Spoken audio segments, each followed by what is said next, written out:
Hello, everyone. Welcome to Talking Logistics, where we have conversations with thought leaders and newsmakers in the supply chain logistics industry. It's my great pleasure to welcome back to today's program JP Wiggins, who is co-founder and vice president of logistics at 3G TMS. And today we're going to talk about Amazon Brokerage and Uber Freight, why 3PLs and brokers need to evolve and innovate.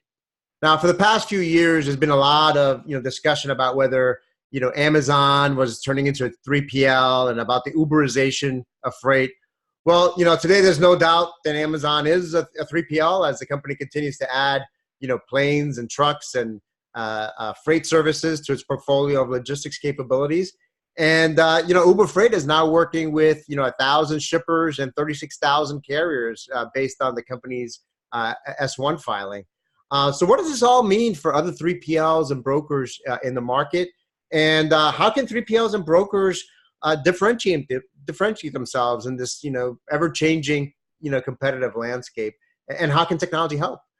So that's basically the main questions we're going to focus on in today's episode. And it's great to welcome JP back to the program to kind of share his perspective and insights and advice on this topic. So JP, welcome. Yeah, great. Thanks for having me back. I mean, interesting topic. I mean, obviously lots of people talk about this. There's everyone's got an opinion on this. So this is all speculative, us looking forward into the future. So nothing could be correct or nothing could be incorrect at this point because it's all looking at our crystal balls. Exactly. Well, that's true about so many things in supply chain logistics, whether it's technology, whether it's what's happening on the services front and so forth. I mean, I think what always impresses me is that a lot of the predictions that people make today, many of them are wrong. And then a lot of the things that actually do end up happening, no one even foresaw, today. So I think it's, but it's interesting to talk about it. And certainly, this is a topic that, as you said, certainly in the first half of 2019, both Amazon and Uber Freight have made news, with implications for the third-party logistics industry. So maybe as a way to get started, I mean, why don't you maybe summarize a little bit about what these news has been, and then what's your take on what each company is doing? Sure. So I guess starting off with, alphabetically, Amazon Brokerage. What is interesting about Amazon Brokerage is they've announced this in April, and if you want to go to Amazon Brokerage website, there's a brokerage website where you could go and get real-time quotes for freight originating and finalizing in the Northeast.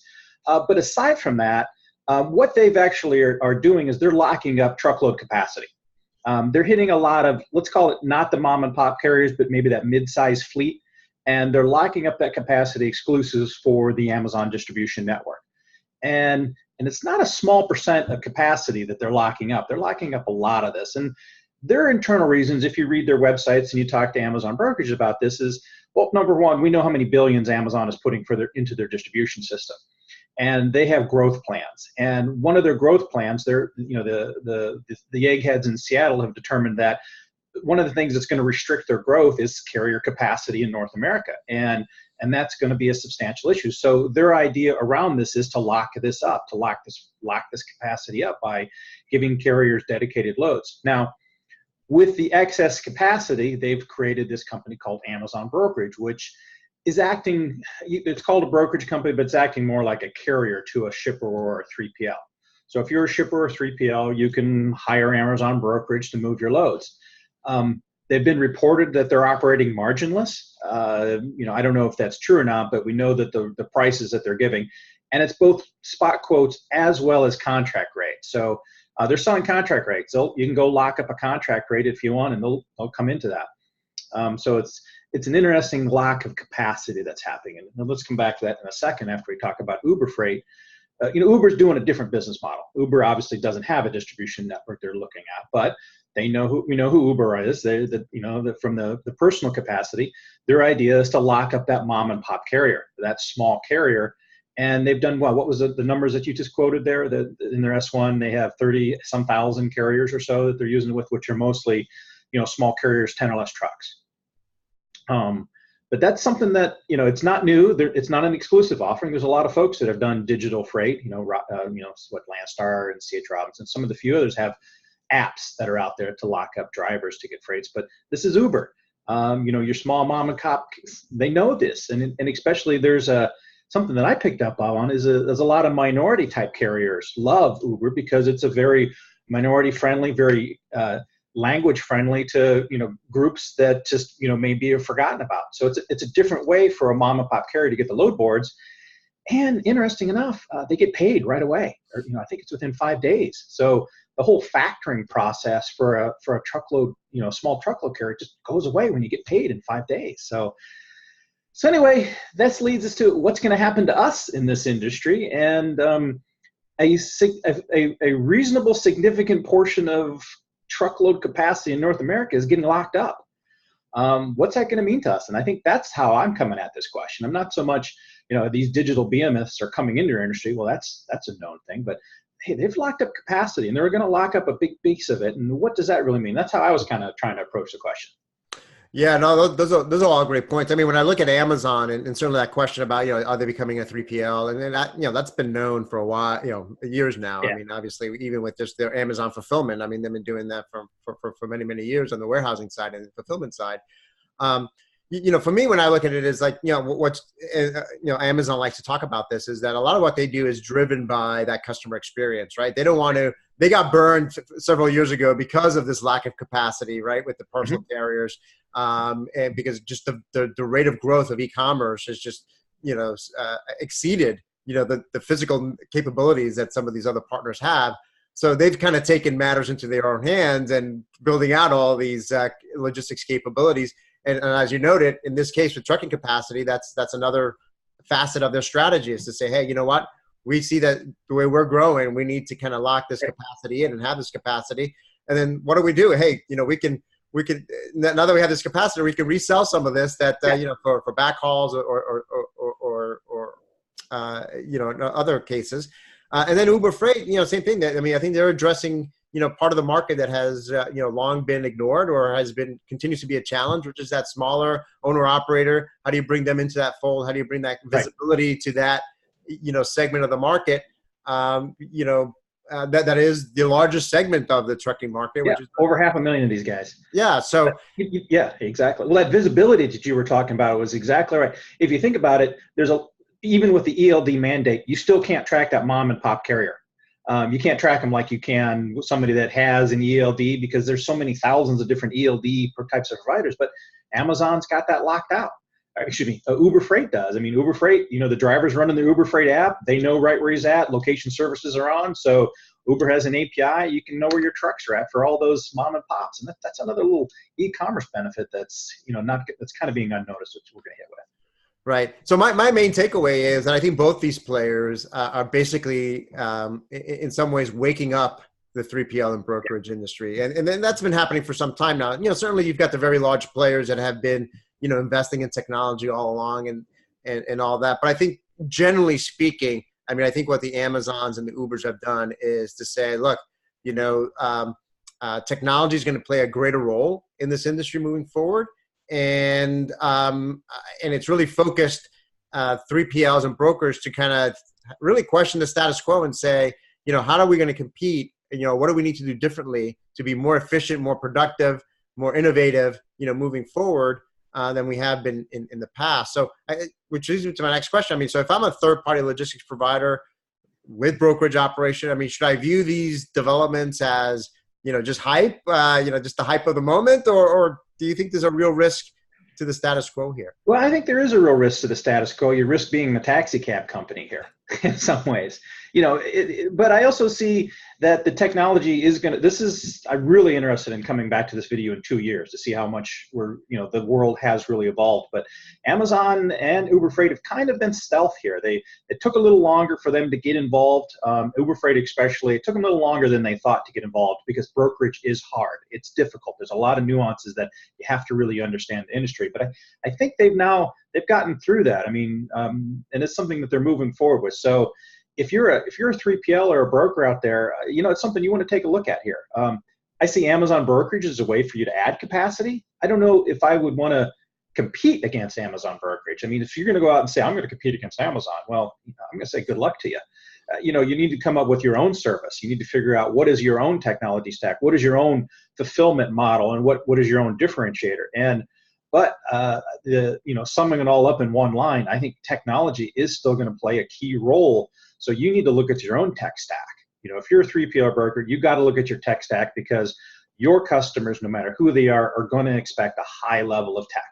And whether that means having the best integrations to your customers, automatically integrating with your customers, having customer portals. Of course, I'm a TMS vendor, so I'm going to put TMSs out there, but that's where brokers and 3PLs, your main system, your main TMS. And if your TMS isn't of that best tech stack and you can't provide that tech service to your customers, then you are going to be the way of the taxi cab. And I think that's really what we're going to see in the next 2 years. Yeah, I think history has proven that a lot of times, whether it's, you could point to the Blockbusters or you could point to the Kodaks and so forth, right? Where it's very easy to be a dominant player in the industry, or, to kind of look at some of these upstarts and say, well, they're never gonna, they don't really understand the industry. They don't really, they don't have the scale that we do, so on and so forth. And ultimately, I think that's probably the biggest risk that anybody in the industry can take, is ignoring or just completely dismissing what the likes of Uber and Amazon are doing here, because at a minimum you have to really pay attention, understand what changes they're bringing about, and then that leads to kind of what response you should take to continue to compete and be effective and grow and scale and so forth. So you touched upon a little bit about technology here, so maybe let's broaden the conversation a little bit. What capabilities or attributes will be important now for success moving forward? In other words, how can 3PLs and brokers differentiate themselves in this changing competitive landscape? Yeah, a lot of it's going to be being able to provide that, I hate to say it, the Amazon experience, which I translate lately into the e-commerce experience, which is when I'm dealing with my 3PL, I want them to deal with me electronically and digitally. I don't want I want it zero touch. If I have to manually go in and put in a load, so be it, I'll manually put in a load, but I want it to be as easy as possible. I want then the 3PL to manage that whole transaction seamlessly, but I also I need to expect that high level of service. I need to know freight visibility, but I also don't want to be alerted whenever there's a problem. I want to be alerted on true problems. I want the 3PL to take care of things as much as possible. No touch. That's kind of the thing that we're running into, is that I'm a shipper. I want to focus on being a shipper. Cost is going to come into the component here also. And this is the one that Amazon Brokerage, if they're operating marginless or operating at low cost, and they're able to directly broker to the shippers. They've already locked up Colgate, Anheuser-Busch. They first went after a couple of really big shippers to build out this network, to build it. But now they're targeting that SMB shipper. That's what they want to do. They feel they're going to growth is that mid-sized shippers where most of their growth is, and 3PL themselves. They will, co-broker loads through a 3PL. So that's something they're willing to do. So it is going to change the world. So if you're that 3PL, you need to figure out, why does my customer want to stay with me? And you got to ask yourself that question. What can I do that'll keep my customer? And you can't just rely on cost anymore, because that cost isn't the driving factor. If you're just going to rely on cost, then you're going to lose that battle. Yeah, that's a great point. I've done research over the past couple of years, actually for many years, but if you went back a few years ago, let's say 5, 6, 7, 8 years ago, and you talk to logistics executives, and they could be from shippers or 3PLs, and by far the number one thing driving innovation, or where they were focused on, was all on cost, right? It was all about cost minimization or competing on cost and so forth, because it was a very cost dominated perspective. And sadly, I think there's still a lot of companies that operate that way. But the trend that we've been seeing over the past few years is that for the more progressive and innovative companies, is what's driving innovation. It's not cost reduction. It's enhancing that customer experience, right? They're starting to compete on customer experience. So you talked about at the beginning of your comment there, what do they need to do? Well, it's to compete on that Amazon experience or that customer experience. And I think you're right. And I think that's where, obviously technology, plays a role there, because technology is one of those enablers that makes it easier to communicate, makes it easier to interface with your company, to provide that visibility that, we all talk about. For me, I've always said that 3PLs and brokers are in the technology in business intelligence analytics business as much as they are in the moving freight business. Do you agree with that? And and it's not just the cost side related to it, even though cost is always kind of important. That customer service we talked about, but it actually makes a full circle right back to cost once you start bringing in the business analytics, business intelligence. And we sometimes go too crazy thinking you need to slice and dice and all this. No, you just need scorecarding for 90% of what you're trying to do. So if you're able to do good scorecarding with your customers and provide your customers good scorecarding on carriers and brokers and performance and lanes, that then turns into cost savings. So it's a roundabout from the good side, which is, yeah, you need to improve the customer experience, but at the same time, you're generating great data for BI scorecarding, and that then, completes the cycle. Then use that scorecarding data in your operation. So it kind of makes that whole, okay, then you can call that machine learning if you want, if you automate that. But that's really what it comes down to, is being able to improve your operations with better data. And that's what your customers are looking for. So, it's very interesting because we just did, on the research arm of our company, in Dago, we just did a survey of our supply chain executives. And the survey was, are your carriers scorecarding you? And are they sharing that information with you? And because there's a lot of, we've written about that, and there's certainly a lot of press about that. Surprisingly, albeit we have a relatively smaller community, but surprisingly, not that many shippers are getting that kind of feedback from their carriers and 3PLs. And the comments that we received was that they would welcome that for the same point that you mentioned there, because it would help drive continuous improvement for them, right? We all talk about wanting to be a shipper of choice for carriers, but they need that data. They need that feedback from the carriers and the 3PLs to understand where they should be focusing on, so they can attack those problems. Well, even like your fulfillment centers, your let's use regular terms here, your warehouses that are picking up and delivery. Uber's now ranking those. The driver ranks those facilities, and they're now starting to publish those results. So, if, let's say Uber really gets really big here, you have a 5-star facility. 5-star facilities to get drivers right now, it's 1/5 the time of a 4-star facility. So, and if you're, and what's determining between a 2 or 3 or 4-star facility on Uber? Well, that's basically detention times. Did they get them unloaded in time? Where the facility is clean. It's the things that you don't think about as a shipper, because as a shipper, you force it on your vendors and customers and stuff like that before. But if you're getting good scorecarding, you're saying, well, my facilities are good or my facilities are bad. But it's where you can improve. You improve your facilities, reduce your demurrage time, get your carriers loaded in and out. Well, they can service you faster. If they can service you faster, they can charge you less rates. And then in the world now, that's becoming, if Uber Freight, if you got drivers that are making selections, do I haul your freight versus somebody else?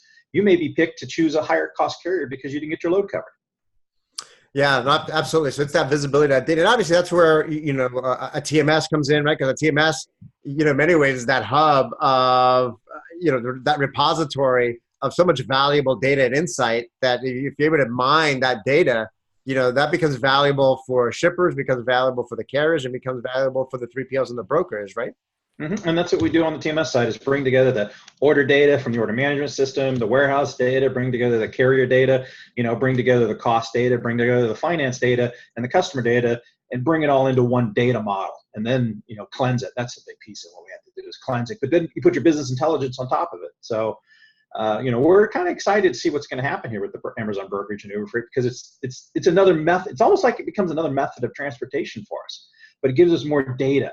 And it's like we're just dying this. The owner operators, we haven't been able to get data from them. We know when they deliver, we know when they pick up. We lose them in transit, and it's just another data point to have. And so it's kind of exciting to us. More data. I just love it. So it's added. Yes, I mean, I think what it'll do is, unlock, as we've just talked about it, unlock opportunities for innovation, unlock opportunities for continuous improvement, unlock opportunities to really strengthen relationships between all the stakeholders in the ecosystem here. JP, we're running short on time here. So, I mean, as a way to wrap up, I mean, in light of Amazon and Uber and others, what they're doing in the market, I mean, what actions should 3PLs and brokers take today to respond, effectively? And conversely, I mean, what's the biggest mistake they can make? Ignoring what's going to happen here over the next 18 months. What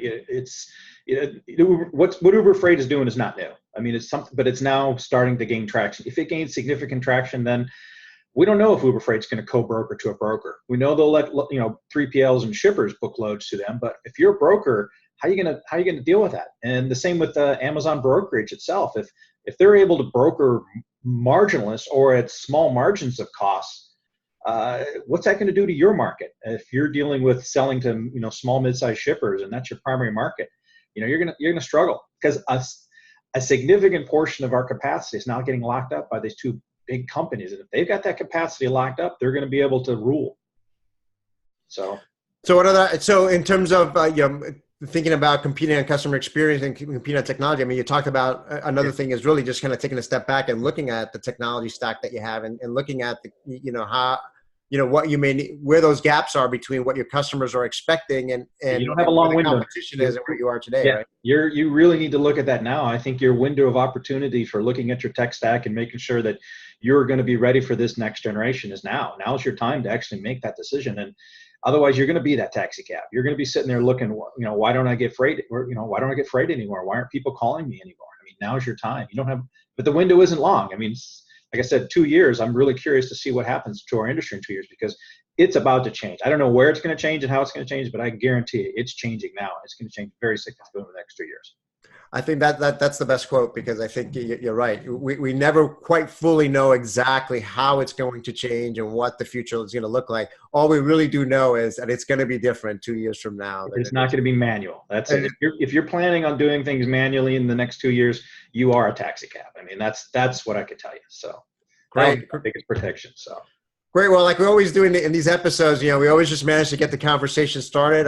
Certainly, we've put out a lot of ideas out there, and certainly, I think it will be interesting to take a look back at this episode 2 years from now and see where we were right, let's say, or where we veered off course. But by the way, JP, as always, thank you for making the time to be with us and kind of share your insights and perspective on this exciting topic. Great. Glad to be here. Great. I want to thank those of you that joined us. If you're watching this episode on demand, either at the 3G TMS website or on Talking Logistics, and you've got a question or a comment for JP, you can post it there. I'm sure he'll be more than happy to respond via that medium. Again, thank you for joining us, and look forward to seeing you in a future episode of Talking Logistics. Have a great day. Have a good day.